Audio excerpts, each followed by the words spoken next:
ఇప్పుడున్న పరిస్థితిలో పవన్ కళ్యాణ్ గారు అటు సినిమాని ఇటు రాజకీయాన్ని బ్యాలెన్స్ చేయలేకపోయారు.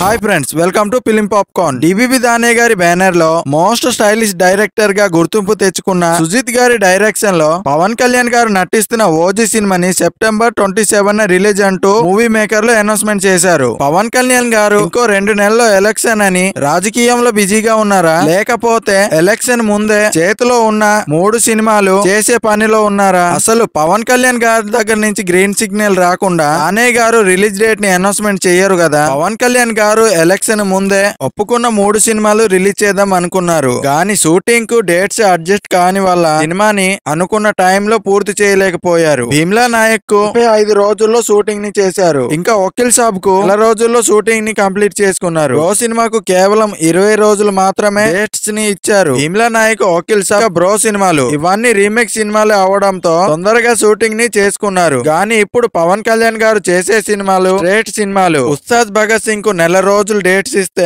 సినిమా కంప్లీట్ అయిపోతుంది. పవన్ కళ్యాణ్ గారిని ఇబ్బంది పెట్టడం ఇష్టం లేక డైరెక్టర్ హరిశంకర్ గారు రవితేజ గారితో మిస్టర్ బంచర్ ని తీస్తున్నారు. హరిహర వీరమల్లు పరిస్థితి ఏంటో ఎవరికి అర్థం అవ్వట్లేదు. డైరెక్టర్ క్రిస్ పవన్ కళ్యాణ్ గారు ఉన్న సీన్స్ ను వదిలేసి ఆయన కనిపించని సీన్స్ మొత్తం తీసేశారు. పవన్ కళ్యాణ్ గారు ఇంకొన్ని రోజులు హరిహర వీరమల్లు షూటింగ్ లో పాల్గొంటే సినిమా పూర్తి అవుతుంది.